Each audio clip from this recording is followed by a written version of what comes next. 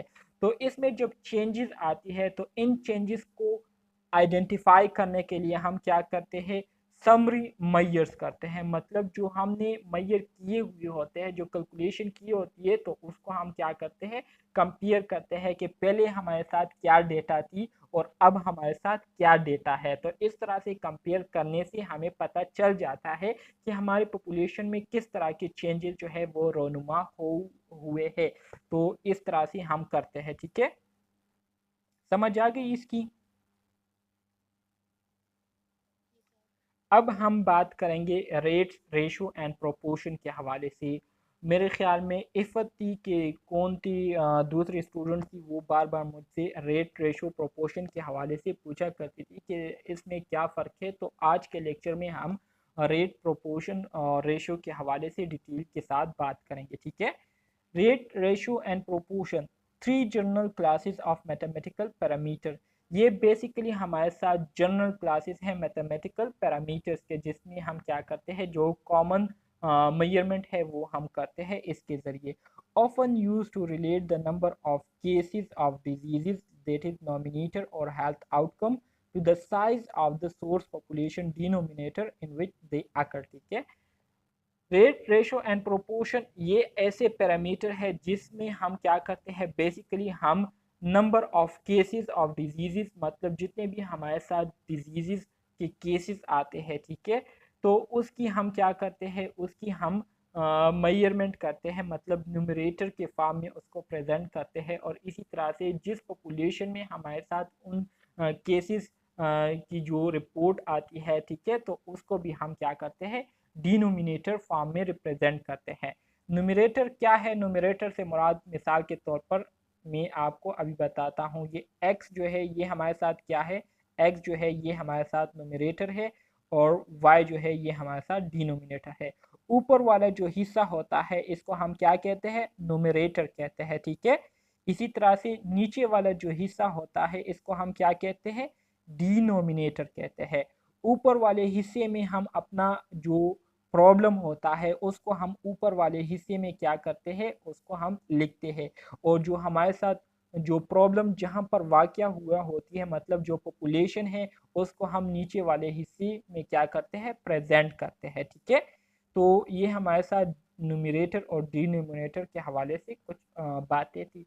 Numerator में हम क्या करते हैं, वही बातें जो कि मैंने आपको बताई कि न्यूमरेटर में हम अपने प्रॉब्लम को क्या करते हैं, प्रेजेंट करते हैं, जबकि डिनोमिनेटर में हम ओवरऑल पॉपुलेशन साइज को प्रेजेंट करते हैं कि जो प्रॉब्लम वाक़या हुई है तो ये कहाँ पर वाक़या हुई है, तो उस पॉपुलेशन साइज को हम क्या करते हैं, प्रेजेंट करते हैं। मिसाल के तौर पर आपके पास जो है पॉपुलेशन साइज क्या है, आपके पास पॉपुलेशन साइज जो है आपके पास 100 है।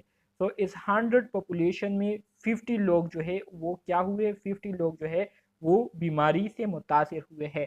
तो आपके पास न्यूमरेटर 50 होगा और डिनोमिनेटर आपके साथ 100 होगा। 100 जो है ये आपकी पॉपुलेशन साइज है और जो 50 है ये आपके पास क्या है, केसेस रिपोर्ट हुए हैं, ठीक है। तो ऊपर वाला न्यूमरेटर है और नीचे वाला डिनोमिनेटर कहलाता है, ठीक है। समझ आ रही है आपको?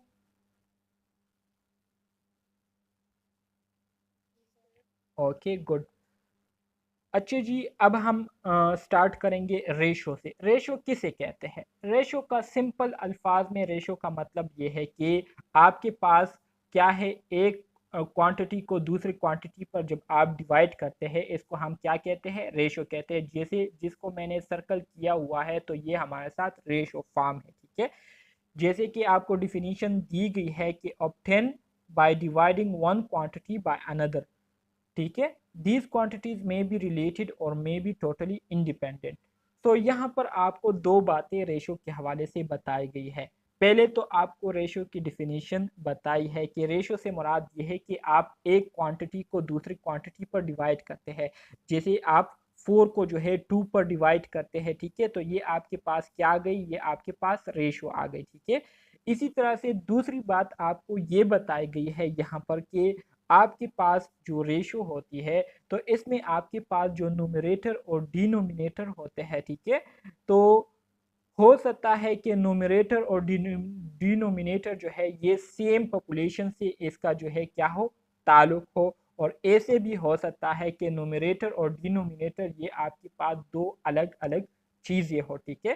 तो ये बात आपको यहाँ पर रेशो में बताई गई है दूसरी, ठीक है, कि न्यूमरेटर और डिनोमिनेटर ये आपके पास एक दूसरे से रिलेटेड भी हो सकते हैं और एक दूसरे से मुख्तलिफ भी हो सकते हैं।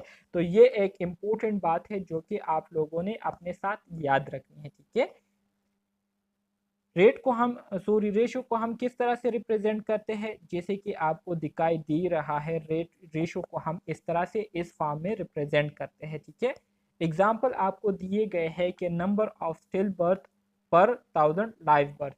कहते हैं कि नंबर ऑफ स्टिल बर्थ से मुराद ये है कि वो बच्चे जो कि डिलीवरी के दौरान जो है वो उनकी डेथ हो जाती है या डिलीवरी से पहले उनकी जो है वो डेथ हो जाती है, तो इसको हम क्या कहते हैं, स्टिल बर्थ कहते हैं। So number of still birth पर 1000 लाइव बर्थ, मतलब यह है कि 1000 लाइव बर्थ में कितने बच्चों की मौत होती है, ठीक है। तो ये अगर आप देखें तो ये असल में ये दोनों चीज़ें अब एक दूसरे के साथ क्या करते हैं, रिलेट करते हैं। अगर आप देखें, ठीक है, दोनों जो है एक दूसरे के साथ रिलेट करते हैं कि नंबर ऑफ स्टिल बर्थ, कितने बच्चे जो है वो हमारे साथ ज़ाया होते हैं पर 1000 लाइव बर्थ में, ठीक है, कि जब 1000 लाइव बर्थ हो रहे होते हैं, ठीक है, तो पर 1000 लाइव बर्थ में कितने बच्चे जो है उनकी डेथ हो जाती है, वो लॉस हो जाते हैं। तो ये हमारे साथ एक कॉमन फार्मूला है रेशो का, ठीक है। Ratio is a general term that include rates and proportion. इसी तरह से रेशो जो है ये असल में हमारे साथ एक जनरल टर्म है, ठीक है, एक कॉमन टर्म है। इसमें हम रेट, इसके ज़रिए हम रेट को भी क्या कर सकते हैं, कैलकुलेट कर सकते हैं, और इसके ज़रिए हम प्रोपोर्शन को भी कैलकुलेट कर सकते हैं। मतलब रेशो जो है ये आपके पास एक जनरल टर्म है। इसके अलावा अगर हम रेट की बात करें तो रेट को भी हम बिल्कुल इसी तरीके से रिप्रेजेंट करते हैं, लेकिन रेट में और रेशो में फ़र्क ये होता है कि रेट में हम टाइम को भी फिर क्या करते हैं, मेंशन करते हैं, वहाँ पर हम टाइम की बात करते हैं, जबकि रेशो में हम टाइम की बात नहीं करते, ठीक है, और रेट में हम टाइम की बात करते हैं। इसी तरह से अगर प्रोपोर्शन की मैं आपको बताऊं तो प्रोपोर्शन में हमारे पास जो भी रिजल्ट आते हैं तो उसको हम परसेंटेज के फॉर्म में रिप्रेजेंट करते हैं, ठीक है, उसको हम क्या करते हैं, परसेंटेज के फॉर्म में उसको हम रिप्रेजेंट करते हैं, प्रोपोर्शन के हमारे साथ जितने भी रिजल्ट होते हैं, ठीक है। तो ये बुनियादी बातें हैं जो कि आप लोगों ने याद रखनी है। इसी तरह से डिक्शनरी में रेशो की जो डिफिनीशन आपको दी गई है तो डिक्शनरी में भी बिल्कुल वही डिफिनीशन है कि the value of 10 by dividing one quantity to another. जैसे कि मैंने आपको अभी बताया था कि 4 को जब आप 2 पर डिवाइड करेंगे, ठीक है, तो 2 1 द 2 2 द 4, तो ये 2 वैल्यू जो आपके पास आई है तो ये कैसे आई है, ये आपने एक वैल्यू को दूसरे वैल्यू से डिवाइड करके आपके पास जो वैल्यू आती है इसको हम क्या कहेंगे, रेशो कहेंगे। समझ आ रही है आपको?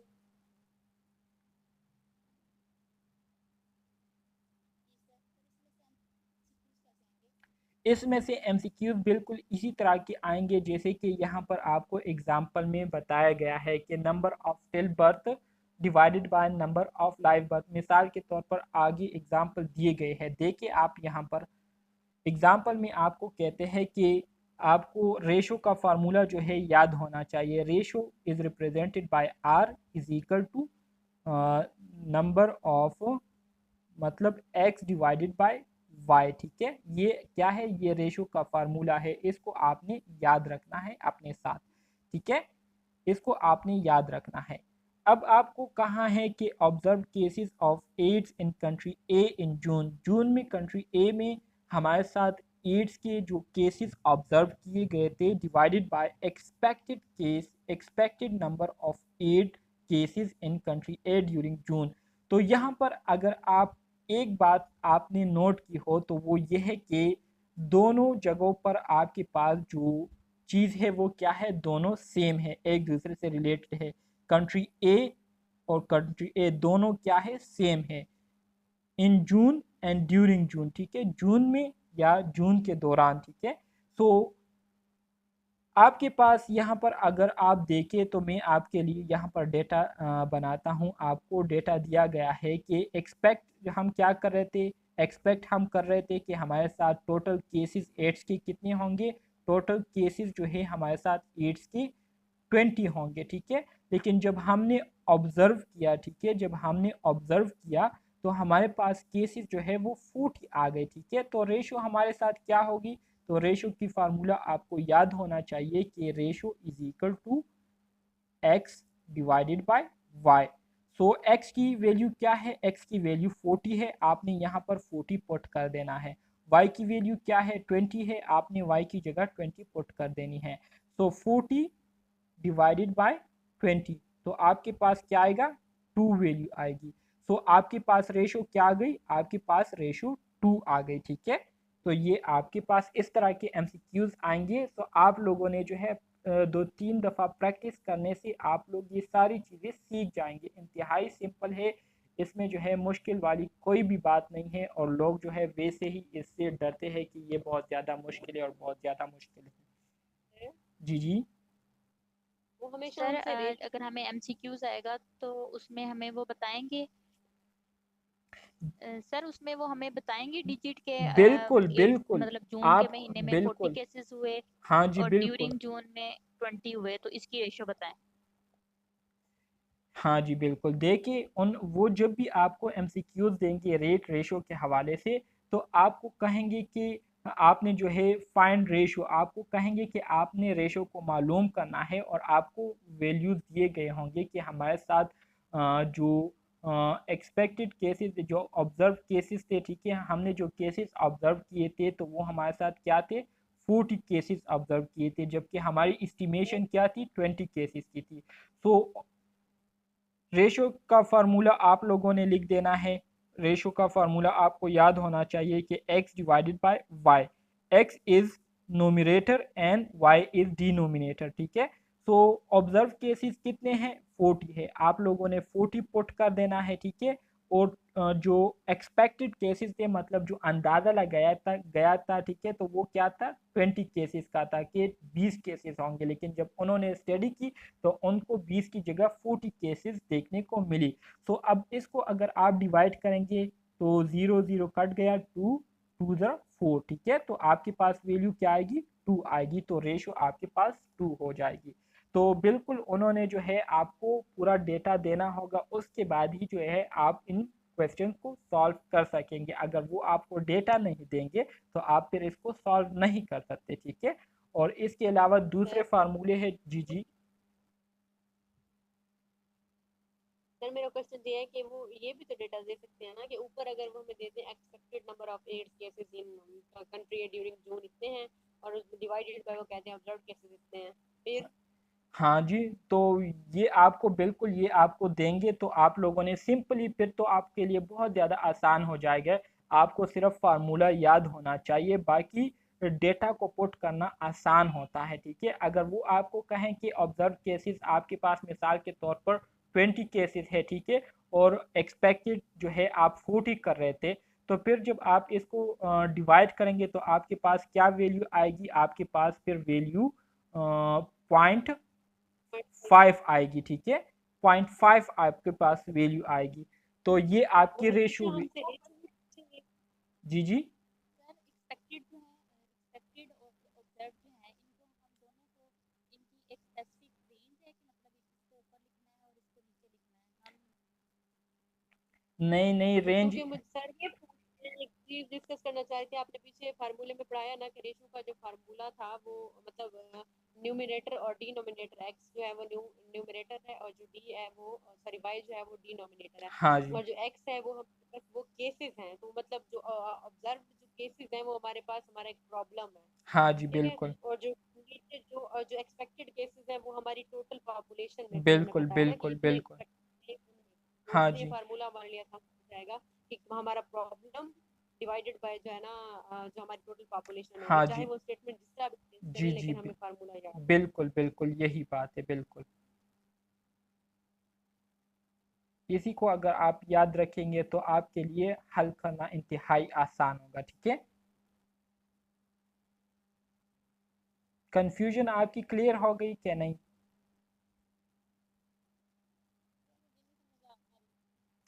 किस ये चीज़ आगे एग्जांपल्स दी हुई है, शायद इससे हो जाए। देख। मेरा क्वेश्चन ये है हम्म। कि ऑब्जर्व जो भाई केसेस और सर कह एक्सपेक्टेड, रही है ना, मैं भी वही देखिए। सर मैं ये पूछ रही हम्म। पूछिए। हूँ कि ऑब्जर्व केसेस और एक्सपेक्टेड केसेस, इसमें हम दोनों में से हमने इनकी स्पेसिफिक यही रेंज है कि हमने ऑब्जर्व को ऊपर लिखना है और एक्सपेक्टेड को नीचे लिखना है, या हम इसको उल्ट कर सकते हैं, एक्सपेक्टेड को ऊपर नहीं उल्ट को नहीं नीचे कर लिखना सकते। ऑब्जर्व से आप लोगों ने यही लेना है कि जब आप एक कम्युनिटी विजिट करती है तो कम्युनिटी विजिट करने से पहले आपके माइंड में एक बात होती है कि मैं इस कम्युनिटी में विजिट कर रही हूँ, हो सकता है कि यहाँ पर मुझे 20 लोग जो है वो बीमार मिले, 20 लोग जो है पोलियो से मुतासर मिले। लेकिन जब आप वहाँ पर विजिट कर लेती है और वहाँ पर जब आप जो है सर्वे कर लेती है तो सर्वे से आपको पता चलता है कि यहाँ पर 20 के बजाय यहाँ पर आपके पास 40 लोग जो है वो बीमार हुए हैं। तो 40 लोग आपके पास जो है ये एक रिपोर्ट आ गए, ये आपने ऑब्जर्व किया, ये आपके पास क्या आ गई, केसेस आ गए, न्यू केसेस आ गए, ठीक है। और जो आपने एक्सपेक्ट किया था, आपकी जो एक्सपेक्टेशन थी, ठीक है, तो वो आपके पास क्या आएगी, वो आपकी डिनोमिनेटर होगी, मतलब टोटल पॉपुलेशन में आपने जो एक्सपेक्टेशन की थी तो वो आपके पास क्या आएगी, डिनोमिनेटर में आएगी। तो है। जो केसेस थे वो हमारे कम नहीं हुए, जी मेरे पास काइंडली आप एक एक एक करके पूछे ताकि मैं आपकी बात को जो है समझूं।